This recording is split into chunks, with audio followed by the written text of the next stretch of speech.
Happening now on Grid tonight, Denny Hamlin re-signed with Joe Gibbs Racing. With the pressure regarding his future with JGR in the contract situation, will this allow Hamlin to fully focus on winning his first Cup title with all this behind him? Felix Rosenqvist will join Tom Blomqvist at Meyer Shank Racing in 2024. Was it a good move to bring in a veteran to lead their IndyCar program, and what does it mean for Simon Pagenaud's future?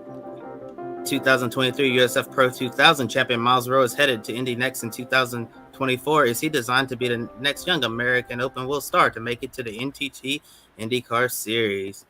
Hello to all of viewers watching here in the United States and around the world. Welcome to Grid Tonight, your weekly motorsports news program. I'm Kobe Lambert from the Podium Finish. With us tonight, Alex Anderson from the Gay Racing Podcast and Matt White from Grid Endurance Performance Index. We encourage everyone to comment in the chat below and ask any questions you may have. Also consider supporting us through Super Chat. And before we get started with tonight's show, we really want to thank everyone for supporting us last weekend at the Grand Prix of Portland at Portland International Raceway. It wouldn't be possible without all of our wonderful viewers on YouTube across all our social media platforms, including our readers at gridranking.com. We encourage you to check out all our content from the bitnow.com Grand Prix of Portland weekend. All links in the video description below.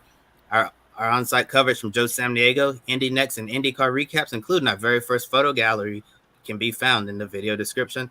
Also want to give a big thank you to our newest Patreon supporter and longtime Grid Network viewer, Matthew Owens. We appreciate you, Matthew, for investing in our vision of motorsports coverage.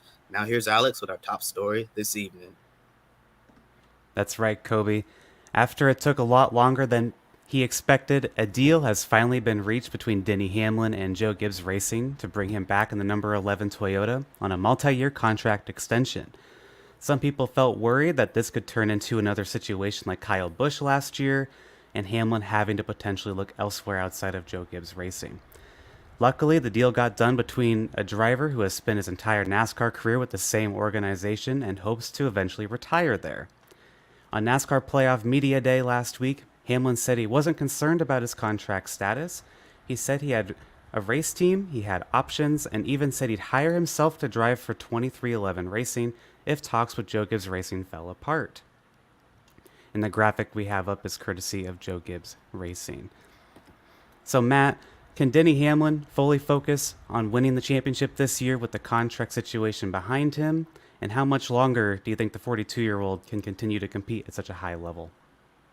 Well, first of all, good evening, guys, and welcome, Alex, to Grid Tonight. I think this is your first visit to the show on a Wednesday, so welcome to you. Sure is. This was always going to happen, I feel like. It was either going to go one of two ways. He would re-sign or he'd end up finding a third charter from somewhere for 2311. But playing it down, as you said last week, it was probably already done at that point. And how long it had been done, who knows? But good for him to get it out. And he had a pretty decent weekend, didn't he, at Darlington, with the win on Saturday in the Xfinity race, and then probably could and should have won the race on Sunday, dominated the Southern 500 before running into the trouble with the loose wheel and then winding up in someone else's accident towards the end. But he's been strong all season. That's a good start. He didn't get the result that he probably expected on Sunday. Well, he did get back up towards the front at the end, but strong start for him. His other Gibbs teammates, Bell and Truex, had not great nights. So this is done, as you say. It's done and dusted. It's in the filed away, and he can now concentrate on the rest of the season for himself and his 11 crew and his own team, who have got both of their cars in the playoffs. And he goes to Kansas this week, where he won earlier in the year with that late race battle with Kyle Larson, which fell his way. So it's going to be interesting to see how he goes there. And obviously Larson will be out for revenge on that one after winning on Sunday, but we'll talk about that, I'm sure, over the weekend. How many years multi-year, what could that mean for a 42-year-old? Is it going to be two, one with another option of one? Kevin Harvick is in that similar age bracket, and he's only got 2 months of his Cup career left, so it's going to be interesting to see how long Denny goes for, and good for him to see out his career where it all started at JGR so many years ago. And that's right, you kind of alluded to it there, that this also impacts 2311 Racing. There are some news regarding that as well, as Denny said that they'll be continuing as well with Toyota. But there was speculation in the industry that 2311 could potentially go over to Ford.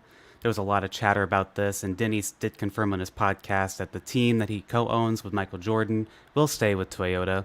And of course, that Cup team was a big part of the process in negotiating his contract. He had been saying that for a couple months. So, Matt, how much will the continuation of his relationship with 2311 and Toyota help them continue to improve as an organization instead of having to switch over to Ford?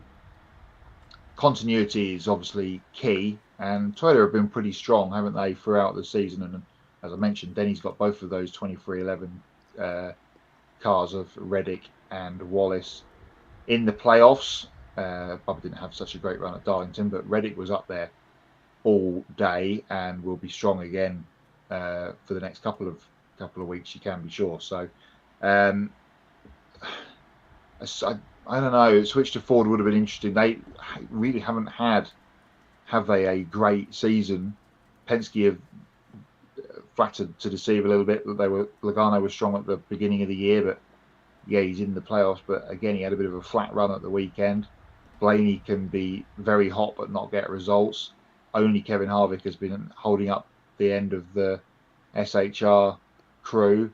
We've seen a few bits and pieces from other drivers, but I feel like it's a bit of a no-brainer really for them to stay all put together. And of course, if with Denny staying with the Toyota factory team, I guess you would call it, at JGR, to use a bit more of a European terminology on it, it does make sense for it all to stay as was. Adam says, I'm picking Denny Hamlin to win the championship. He's past due. I've got him in my final four, Adam, I won't lie, but I'm not sure. I just feel like he is going to be that. He's going to be this generation's Mark Martin and just does not end up with a championship ring. But we've seen how well how combative, let's say, he's been this season. Maybe this is his kind of final real chance to show what he can do as a championship force before the twilight of his career approaches over the next couple of years with that new contract, as we've been talking about. And something I want to add here, and Adam, I agree, he's actually my champion on my grid, and I made that over on my podcast. Because Denny Hamlin has just been the main character of this season. You go back to Phoenix earlier in the year, he gets that penalty after intentionally wrecking Chastain. I don't necessarily agree with that penalty, but that did happen. And then you have the incidents at Kansas, and you have the incident at Pocono with Kyle Larson. I feel like this championship's going to come down to Kyle Larson, Denny Hamlin personally, but we'll have to wait and see. But Denny Hamlin going into the playoffs, getting this said and done right at the start of it, and now with 2311, the past three winners at Kansas Speedway have been 2311, 2311, and Denny Hamlin. They are heading into Kansas. Arguably, the strongest people at that track right now are Toyota, specifically 2311 and Denny himself. I think this is a perfect time to get this wrapped up.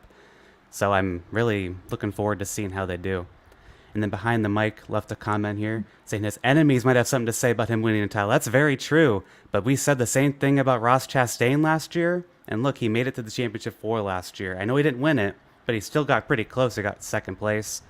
I mean, we'll have to wait and see what happens, though. We're still to see, aren't we, the championship race. We saw it in the Xfinity Series a couple of years ago when Hemrick won, but we're still to see that championship race come down to an absolute fireworks show at the end, with a late caution and maybe some overtime or something like that between all or a couple of the championship drivers. Let's move on to our second story of the night. It comes from IndyCar, where earlier on this week, Shank Racing has completed its 2024 driver lineup with the signing of the Swede Felix Rosenqvist to a multi-year deal. Felix leaves Aaron McLaren after 3 years to join MSR, and he'll be the teammate to Tom Blomqvist next season. So we have a Brit and a Swede at Meyer Shank. For 2024, brand new driver lineup next year. Helio Castroneves, as we reported a couple of weeks ago, switching to an Indy 500 program and a stake within the ownership of the team. And Simon Pagenaud, who we'll get back to in a moment, will not return to the team for next year. On Rosenqvist's side, the last few years, he has struggled to match his outgoing McLaren teammates, Pato O'Ward, in performance consistently, and his future has always been uncertain throughout his entire time with the team. In 2021, he faced the possibility of getting dropped after a difficult first year driving for McLaren, but they decided to stick with him. And then, of course, last year, all throughout the back half of the year, we had the story about Alex Palou potentially joining the team in 2023. Palou, of course, decided to stay at Chip Ganassi Racing for this year, and we all know how that ended up at Portland at the weekend. Rosenqvist then keeping his seat, but he moved from the number 7 car to the number 6 to make room for the incoming Alexander Rossi as the team expanded to 3 cars. However, everyone had expected Palou to take Rosenqvist's seat for next year until a couple of weeks ago when Palou dropped yet another grenade when he decided he wouldn't be leaving Ganassi after all and heading to McLaren and staying with the championship winning team. With Rosenqvist's McLaren tenure filled with lots of uncertainty and pressure, he decided a fresh start at MSR would be the way forward. Photo on screen courtesy of the team. That was blasted all over social media, including Felix's this week. Mike Shank says, number one thing that I can think when we can do for Felix is to make him the team leader. This is your baby, and we're going to craft this to what you want. You're not going anywhere. You don't have to worry about your job. I think this puts Felix in a position that he necessarily hasn't been in before, and hopefully that takes him to another level personally as well, is what Mike Shank said to Racer.com. Although Meyer Shank Racing isn't as competitive as our McLaren, guys, can Rosenqvist thrive in an environment with lower expectations and less uncertainty about his future? Kobe, we'll start with you. Yeah, I think this is a perfect situation for Felix Rosenqvist because, whenever you're driving for McLaren, you're going to be under a lot of pressure. And as you mentioned, basically every single year of his time with McLaren, he was under pressure. First year didn't go well. You remember he got injured when I guess the throttle hung and he went into the wall really hard at Detroit, ended up missing a race, and he had a horrible finish in the standings. Then the second year he bounced back in a big way, able to keep that seat. And then this year, it's been kind of up and down for Felix. But if every other year you're worried about your job, that's not going to be good for a driver's mental state at all. And when you have the additional pressure on your mind, it's going to be a lot harder for you to focus on the task at hand. With Felix Rosenqvist been signed to a multi-year deal with Meyer Shank Racing in an environment where he's not going to be expected to go out there and basically be a Pato O'Ward, try to match your teammate every other week. I think it'll allow Felix some time to continue growing and maturing as a driver and to simply focus on driving instead of focusing on how can I match Pato this week so I can make the team happy, so they'll want to keep me in the future. I can't imagine what Felix has been through these last few years. While it's great to drive for a team like McLaren, it certainly has its cons, especially with all the psychological effects of feel like you're racing for your job every week instead of being able to just mesh with the team and continue to go out there and get the best results. I really do think that this is the best possible situation that Felix Rosenqvist could have found for next year in the years in 2024 and beyond. Yeah, I totally agree, Kobe. I think that Michael Shank statement says it all, quite honestly, because now he ain't going to have to worry about if he's going to have a ride next year. Because he says right there he's in a position where he doesn't have to worry and he's just do whatever he wants and just has some stability. He hasn't had that before. I am curious to see how he'll do as a leader, and we're going to go into that in the next question in a minute. It's just, we haven't really seen him be a leader. I'm not sure if he's capable of being a leader. I mean, I'm not saying he would be a bad leader. It would just be interesting to see how that works out. But yeah, I'm glad he's not staying with McLaren because he would again be in this position next year at the end of 2024. Like, oh, we want to expand, like that. They want to have that 4th car and everything, and they'd probably want to have a different driver in there. It was just a bunch of bad energy. I don't think he really felt wanted there necessarily as much as he got along with Pato. I'm glad he's leaving. I think he's going to really excel over at Shank. Yeah, I agree. He, of course, came into IndyCar, brought kind of in really via Formula E, and Dario Franchitti being the commentator on the world feed and saw him there and how good he was going, got him into the 10 team. And then, of course, he was teammate to Scott Dixon at CGR. He got a win. but it didn't really click for them. And then you think, oh, he's going into McLaren, team on the up, big changes at that point. But then, the focus was on Pato, and then bringing Rossi in this season has obviously, brought the team forward and strengthened them. But Rosenqvist kind of has always felt like a bit of the third guy there. And as I talked about, looked like he was probably going to be on his way out for the last 18 months, depending on what the Palou situation ended up with. And we've talked about that at length, not just on this show, but on all of the Grid Network programming over the last couple of months. So, as you say, get him in there, get him at the front end of the team. He hasn't had that before in his IndyCar career. I've watched him back in Formula 3 here in Europe, and he was remarkable there for a couple of years, and he's won in pretty much everything he's sat in: Formula E, DTM, Formula E, and now IndyCar, obviously with that Ganassi win. So let's see what he can do as a team leader, which we'll, as you said, get onto in a minute. Adam says he can see Felix winning at MSR. I think it's a pretty good move all round, as Kobe mentioned. It's good for them to get a young guy in. They've got a bit of not an aged team this year with Simon and Helio, but some fresh blood always mixes things up. Mentioned Pagenaud before, and then again there, it's his Meyer Shank racing career.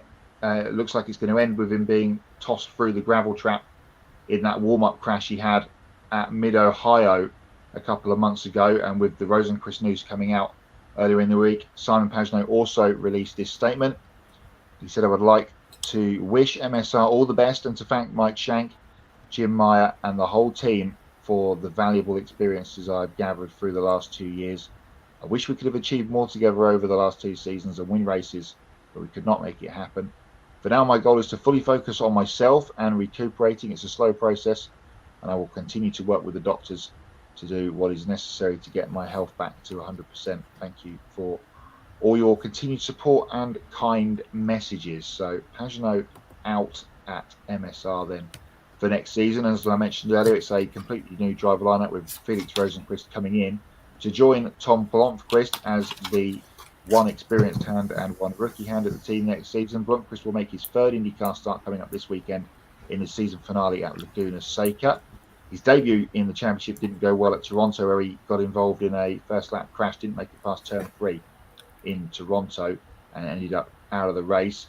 Did complete the race at Portland last weekend, though. Valuable experience for him ahead of his rookie season in 2024. When Blomqvist was signed, some wondered who MSR would bring on board as his teammate for next season. A driver with IndyCar experience or another rookie like Linus Lundqvist, who has impressed over the last few weeks as he has filled in for Simon Pagenaud in the 60 car and had a very good run at Nashville last month. But Lundqvist was snapped up by Chip Ganassi Racing for next season to fill the vacated seat by Marcus Ericsson. So does the signing of the veteran, a veteran like Rosenqvist, although he's not a veteran, but he's got plenty of experience, will that help out Tom Blomqvist? And how disappointing is it for Pagenaud to end his Meyer Shank tenure without another race to prove himself after that injury?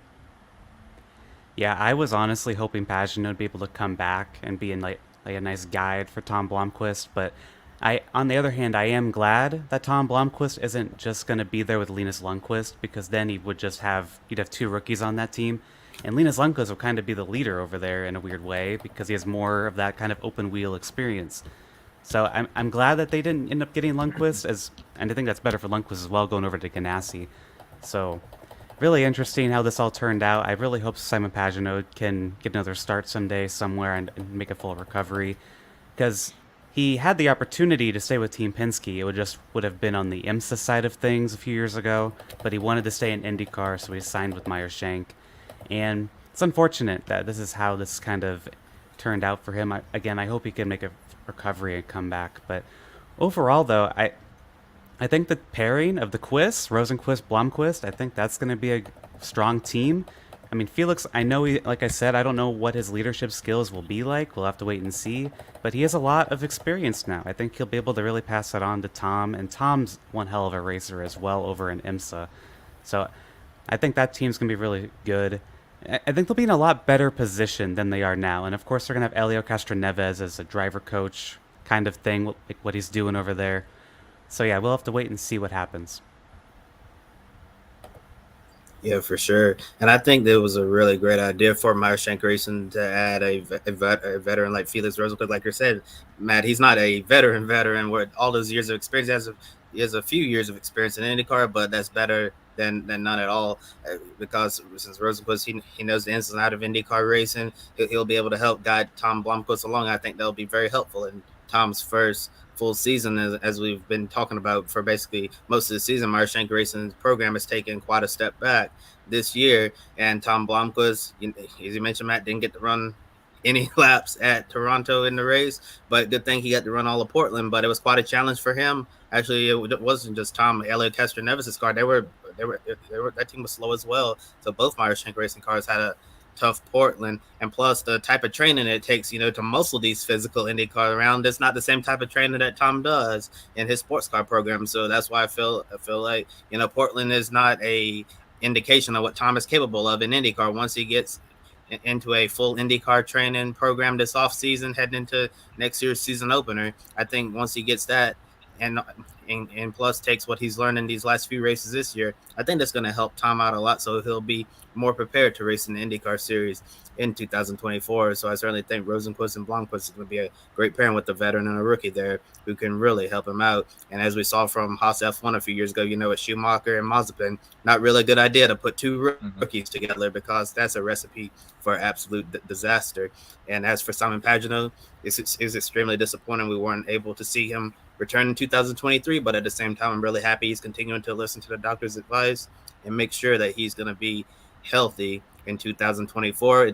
At the moment, it doesn't look like he's going to be in IndyCar next year, which is super unfortunate. But if he's cleared to return to racing, I hope we can at least see him compete in the Indianapolis 500 with a good team, because I feel like he still has plenty left in the tank, and it's really unfortunate to see the situation like this coming, and especially with the driver like Pagenaud, where you don't know where his health is going to be at next season. It really doesn't make much sense for these team owners to go out signing for a deal, especially if you have a seat open, because if you sign into a deal, there's always a chance that the doctors could be like, you can't return to racing, and then you're like, we've signed this driver to this contract for what? For no reason, because he can't even drive the car. So from a team owner's perspective, I understand why some IndyCar team owners with open seat might shy away from signing Pagenaud to a full-time deal. That's why I believe that his full-time days might be over for now.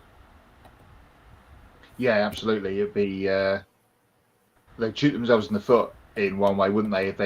If they'd signed Pagenaud or continued with him for next season, and then he's still ruled out when we get to St. Pete in late March, I guess. We're still waiting for an IndyCar calendar to come out. Hopefully, we'll get that at the weekend at Laguna Seca. And then they'll be scrambling for someone, and it'll be like the last few months of this season where we've had a myriad of drivers come through to fill in. So at least they've got this done early, and the Team Kvist, as I'm sure everyone's going to call them throughout the season, as Alex mentioned, two very, very capable and fast guys in that team, and Blomqvist will get better the more he does. He's been a stud in IMSA the last few seasons. He's got 2 more races to go with the Shank. Well, it looks like with the Shank IMSA team, which might end up being wound up at the end of the season, if rumours are to be believed. They've got Indianapolis in a few weeks' time, and then Petit Le Mans in October. So excited for those 2 guys. Real shame for Simon that he couldn't, again, a bit like Kurt Busch and a bit like Dario Franchitti, not being able to go out on your own terms is a real shame. So I hope Simon, as Alex mentioned, can come back in some capacity in IndyCar, or even maybe in IMSA as an endurance driver in the 4 long races in IMSA over the next couple of years. We'll see. Before we get on to our third topic of the evening, though, we have some live breaking news to bring you on the show tonight. That's right, breaking news. This is being from John Hunter Nemechek's YouTube channel. He just announced that he will be driving the Legacy Motor Club number 42 Toyota next year in the Cup Series. He's about to make a proper announcement on NASCAR Race Hub. I'm not surprised. This has been rumored for quite a while now, but I don't know if this is the right move, personally. I feel like maybe he should wait for the 19 when Truex decides to retire. I feel like that could be in a year now. Just kind of try and win a lot in Xfinity, but I don't I don't know. Maybe this Legacy Motor Club deal with Toyota is going to be stronger than we expect, but yeah, I'm excited to see how he does and how this team improves because we have seen, although there was Chevy still, the past week, Legacy has had solid runs over at Darlington with Eric Jones, and then Carson Hocevar having an impressive 17th place finish at Darlington. But yeah, I'm very curious to see how this goes next year. Yeah, they both had a very strong run, didn't they, at the weekend? Jones is very, very good at Darlington. This is good news. I've been a bit of a fan of JHN over the last couple of years, and it's good to see that he took that step, didn't he, from being in the Cup Series, went all the way back to the beginning, basically, in the trucks a couple of years ago, and he's built himself back up again. And if he can finish the job in Xfinity this season and come up as the champion, potentially, then that'll be a great, round the world trip, I guess, for John Hunter to go from Cup back to trucks, Xfinity, and back to the Cup Series again. Is this just bringing him through for, if, as you mentioned, with Truex in the 19, have him in at Legacy for a year and get him prepared to move up to Gibbs? That's something we'll have to keep our eyes on over the next 12 months, I guess, because it'll be back into next summer's silly season when we find out what MTJ is doing. Will he ever get to sit on that boat and fish through the summer, or will he end up having to go racing? So we'll have to wait and see. But breaking news live on Grid tonight that John Hunter Nemechek will be in the Cup Series next year in the 42 car with Legacy, with part of that new deal with Toyota.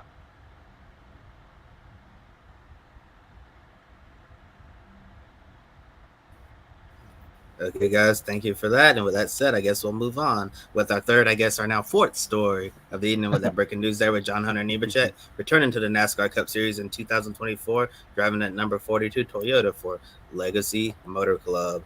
And for our final story, after winning the 2023 USF Pro 2000 Championship last weekend at Portland International Raceway, Myles Rowe is graduating to Indy NXT in 2024.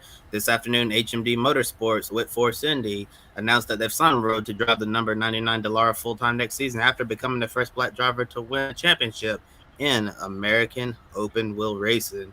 Rowe will continue his relationship with Penske Entertainment's Race for Equality and Change initiative. HMD Motorsports General Manager Mike Marini said Rowe's been a treat to follow on the road to Indy, and they're anxious to help him reach his goal of making it to the NTT IndyCar Series. With Rowe taking over the number 99 HMD with Force Indy entry, this means the future Ernie Francis Jr. is up in the air. Photo taken by Chris Owens from Penske Entertainment. Starting with you, Matt, can Myles Rowe be a title contender in year one, just like his only season in USF Pro 2000? And how massive is this opportunity for him to be put in the best possible situation to succeed? Yeah, it really is a big opportunity. This was going to be one of my hots, him winning the championship, but we'll talk about that now, I guess, because we've had this news this afternoon that he's going to Indy next season with probably the best team in that championship.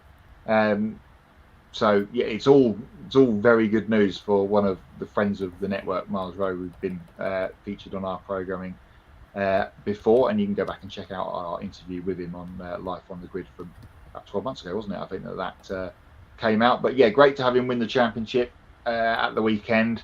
And then this news coming out today, it's just all positive stuff. And he's got Penske behind him, as you mentioned. And let's hope he can go in there and continue this upward trend that he's got going on. I feel like Indy NXT this season has been very competitive. We've had multiple guys winning races and being up at the front end of the field.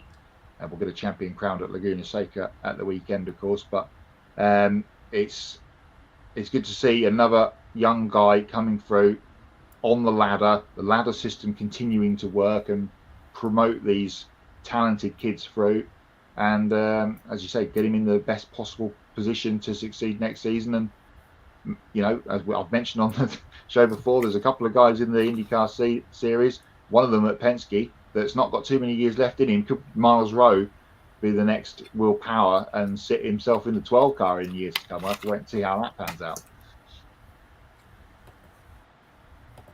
Yeah, for sure.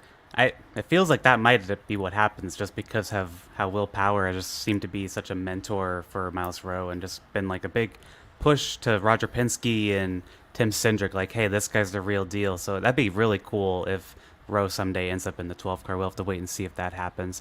But honestly, I think he could be a contender next year in Indy Next. I mean, it's hard to say. It might be a bit of a learning curve for him because 99 hasn't exactly performed the best. Maybe that's more on driver. Time will tell, I suppose. But yeah, I'll be rooting for him 100%. And for Ernie Francis Jr., by the way, I really hope he lands on his feet somewhere. I hope maybe he'll try out some NASCAR stuff. Maybe he'll do more SRX stuff next year. It's really what put him on the map with a lot of people past couple years. Because I think the guy's got talent, and I hope he lands somewhere. Maybe he'll stay in next with a different team. I'm not sure. But yeah, very excited to see what Myles Rowe does in Indy next year for sure.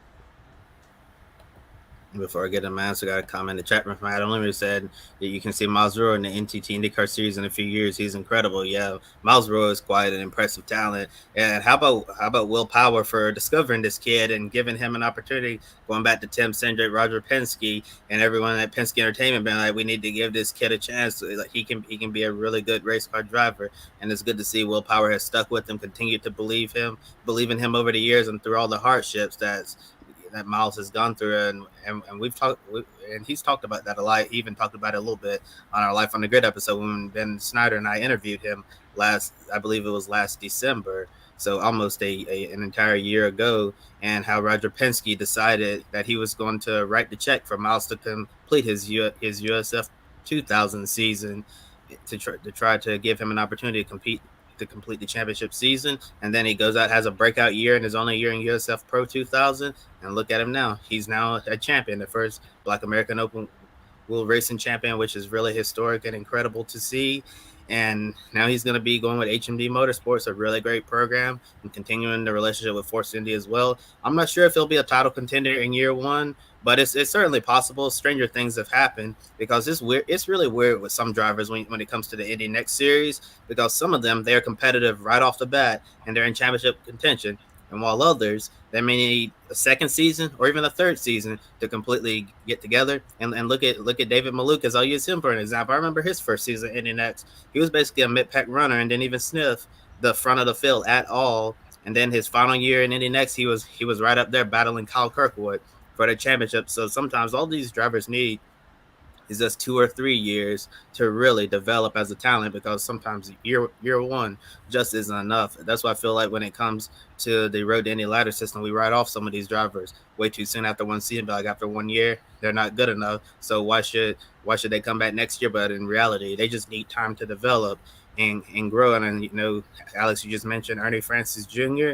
and this is his second year in Indy Next. While we've seen some improvements from him compared to his rookie season, it's probably not enough. So it's unfortunate that it seems like, like I said, his future is up in the air. We don't know what's next for Ernie Francis Jr., if he's going to be able to continue on the road to Indy, or is he going to have to go back and compete in Trans Am full time.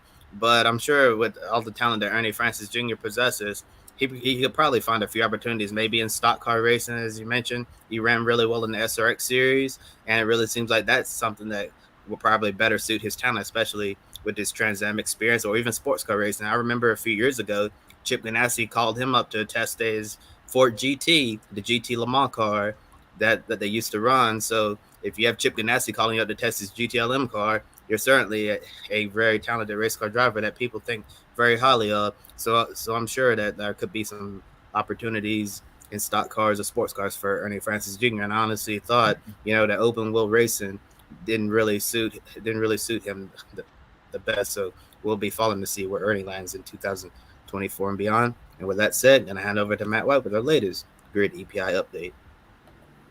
Yeah, thank you, Kobe. Quickly before we get to the EPI, two more bits of bit more of the breaking news for John Hunter Nemechek. Bell South will be one of the primary sponsors on the 42 car for next year. And I forgot to mention when we were talking about McLaren and Felix Rosenqvist and all that story from earlier on, that there's going to be a press conference tomorrow at Laguna Seca at 1 o'clock Eastern, I believe that is, 1 o'clock Pacific time, to announce who will be in the 6 replacing Rosenqvist tomorrow. So keep an eye out to see who that is going to be, and I think everyone's pretty certain on who it is, but we'll find out tomorrow who lands in the 6 next year in IndyCar.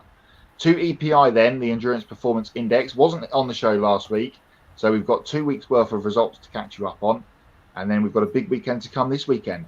So let's start at the very top. A couple of weeks ago, we had the latest round of the European Le Mans Series. They were on at Aragon in a twilight race into the night in Spain. It was won by Marino Sato, Phil Hansen and Oliver Jarvis for United Autosports in their third to last race in the European Le Mans Series. They've been a staple of that championship, moving to IMSA full-time, of course, next year. They were the overall winners of the 4-hour race. In the Pro-Am P2 category, Francois Perrodo, Mathieu Baxivier and Alessio Rivera were the winners. Adrian Schiller, Marcus Siebert and Alejandro Garcia were the winners in LMP3. And Takeshi Kimura, Greg Huffaker and Davide Rigon winning for Ferrari in the GTE category. Super GT was back after their summer break with a second race of the season at Suzuka. Former Formula 2 driver Nairo Fukuzumi was a winner in the overall and GT500 category with his teammate Hiroki Otsu, and Sun Coyote and Takahashi Kobayashi were the winners in GT300. And we had the latest round of IMSA 2 weekends ago as well. That was at VIR.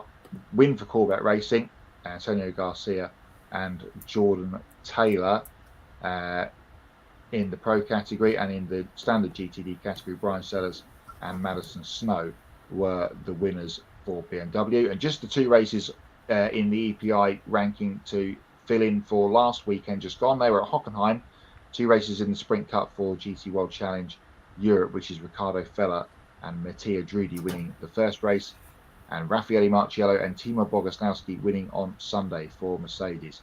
Bogoslawski was in the top 10 last time we brought you some points, and the top 3 were the Toyota trio of Brendan Hartley, Sebastian Buemi and Ryo Hirakawa.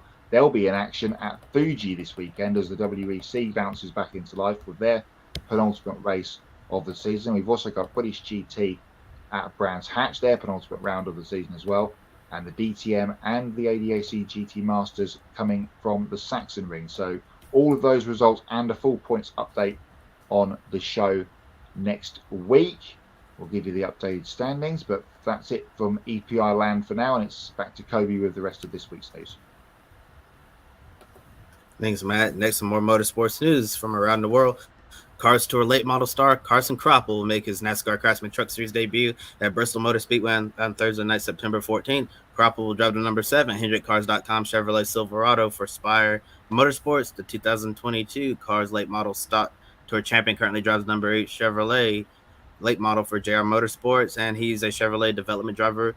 He's also the points leader and looking to get a second Cars Tour title. We'll see Kroppel make his ARCA Menard Series debut this Friday night at Kansas Speedway with the Pinnacle Racing Group. If the last name is familiar to you, that he's the son of 2003 Truck Series champion Travis Kroppel. Graphic courtesy of Spire Motorsports. And with Michael Andretti continuing to keep his Formula One ambitions alive, Andretti Autosport is officially rebranded as Andretti Global. The new name intends to unite all aspects of the organization under a single identity.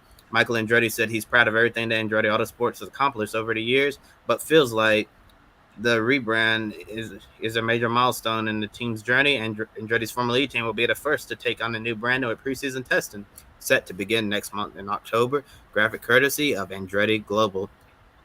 In 2024, Formula 2 will debut a brand new car that will compete through the end of the 2026 season. The philosophy behind the design of the new car is to give young drivers the best possible preparation to step up to the pinnacle of motorsport by making it as close to the current generation of F1 cars as possible in terms of safety, look, systems, performance, sustainability, and accessibility at a reasonable cost.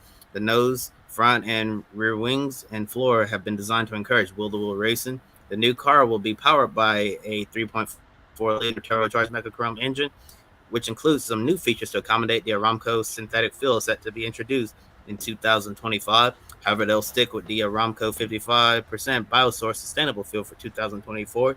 The 2024 F2 car completed a successful shakedown with Tatiana Calderon in July, and they have plans to put the 2022 F2 champion Felipe Drukovic behind the wheel in testing later this year. There are plans to deliver one car to each team by the end of December 2023 and the second car in mid-January 2024. Photo courtesy of F2.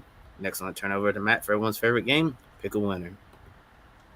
Yeah, big weekend of Pick a Winner coming up, and we're going to do a couple of picks right here, right now, as we always do on a Wednesday night. And we'll start at Misano, where MotoGP is on a back-to-back after their race at Barcelona at the weekend. There's the table. Kobe, last time I saw the table, Kobe was still top, but Alex has overtaken him and has stretched the lead to 4 points. I'm in 5th on the table there, so I'm just chipping away nicely to get towards the top of the order. MotoGP at Misano, sprint race.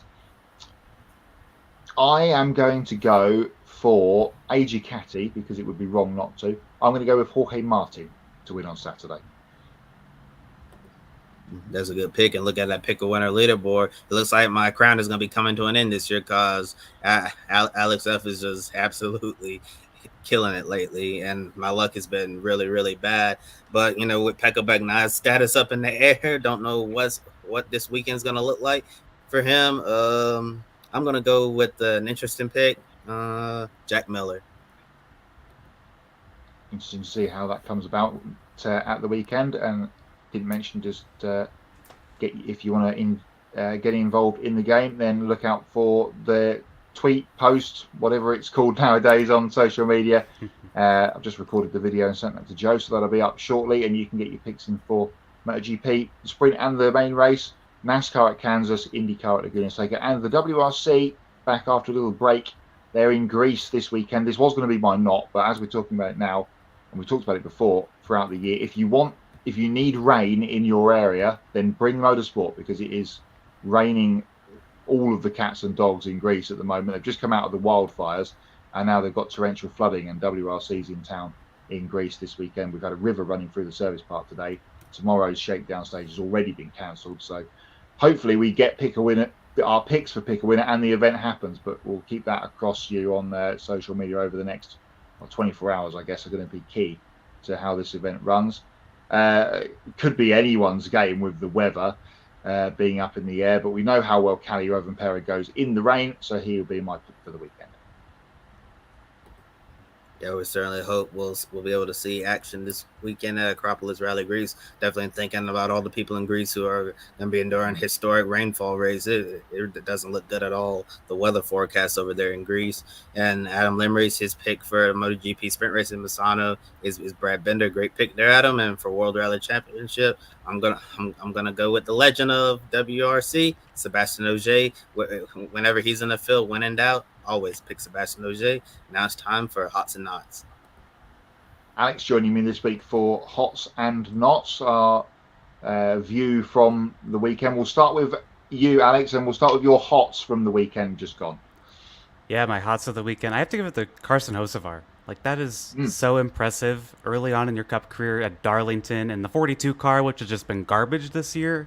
I know that Legacy, they seem to have good stuff at Darlington. I know they have Eric Jones, but still, Darlington's probably the hardest NASCAR track right now. And you're with one of the worst teams, arguably, of the year, and to get a 17th early in your Cup career is just astounding. I'm very impressed with that. Yes, it was very good indeed. I've got a couple of Hots. First of all, I don't think we've ever hotted a member of the grid team in the Hots and Knots section, but I'm going to have to hot Joe for his tremendous work at Portland over the weekend. Well done to him, and he's taking a very well-earned break over the next couple of days. So thank you, Joe, for all your stuff that you got out of the weekend. It was great, and we look forward to more Portland action next year, and hopefully a few more of our grid team members getting to races as well. Another hot, Carlos Sainz in the Grand Prix. Probably should have got more than a third place in the end, but that was a terrific drive, even though he was under attack from his teammate right at the end. But that was probably the drive of the weekend for me. I've only seen the Grand Prix and the NASCAR race, so they're my Hots. So let's go negative, unfortunately. What's your not, Alex, from the weekend? Have you got a not? Oh, yeah. If you watched the post-race show, you know where I'm about to go with this. The IndyCar race control was a disaster this past weekend in Portland. They're my not for the week. That was just unacceptable. It's been a thing for however many years now with the whole waiting. We're going to wait to throw a caution. We're going to give someone a free pit stop. We're going to we're going to let Felix Rosenqvist not have to do an outlap. It was just, it's bad, and it's not really safe to just let a car sit there. And then there's some questionable calls. I think Pelot probably should have at least got looked at for blocking. I don't think they wanted to get involved in the championship. Whatever. That's definitely a not for me. It's very frustrating, and I'm quite sick of it, honestly. Yes, they do tend to try and shy away from the championship battle, don't they? It's not just IndyCar that does that. It's other championships as well. Talking of championships and them being won at the weekend, Gabriele Bortoleto won the Formula 3 Championship at Monza on Friday in a qualifying session. Oh dear. Qualifying session? Well, by the fact that the dint of whoever was second, and I've now forgotten who it was, didn't get pole position, which you get bonus points for, meant that Bortoleto ended up becoming champion on Friday. And that's amazing. That's just bad. I don't like bonus points for fastest laps, and I don't like bonus points for pole positions, and there is a bad thing that's happened. Wow. Great for Bortoleto. He's been very consistent all year. He's only got 2 wins to his name, but he's been very consistent, and he certainly deserves the championship. Just it would have been better for him to get a third place in the race on Saturday and win the championship that way. And another not was Alex Bowman on Sunday. I second that.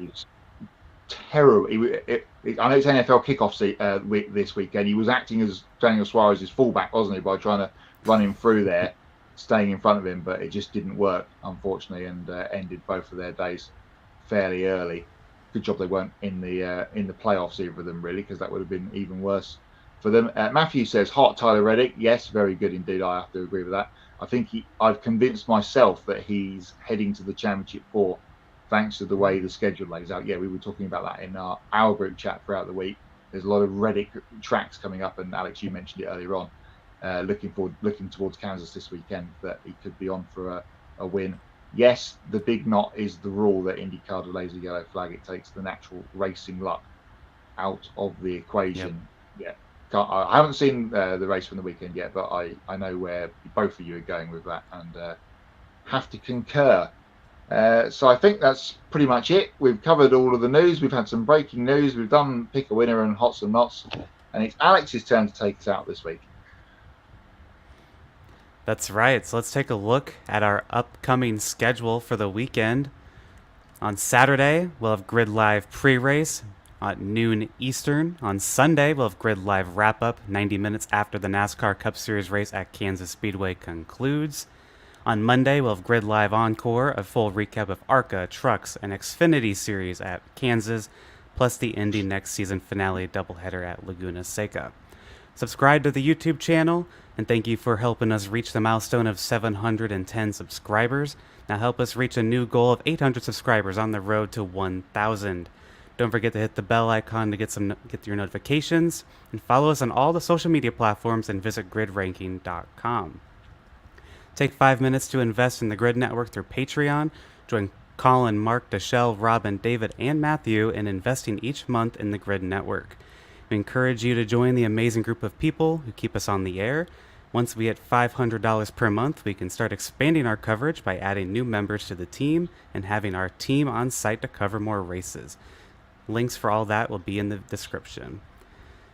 If you want to do a one-time donation, perhaps for a specific member of the team, you can click on Buy Me a Coffee and Buy Me a Coffee link and get your name on the board and invest as much as you want. Consider buying a specific honor personality cup of coffee, as I said, and they'll thank you on the air. You can also support us by donating during our live streams through Super Chat. For Kobe Lambeth from the Podium Finish, Matt White from the Grid Endurance Performance Index, I'm Alex Anderson from the Gay Racing Podcast. Thanks for watching, and we'll see you next time. Thank you for watching us right here on YouTube. Be sure to subscribe and check out some of our other videos, including Life on the Grid, where we interview folks from the motorsports industry. Thank you for watching. We'll see you next time.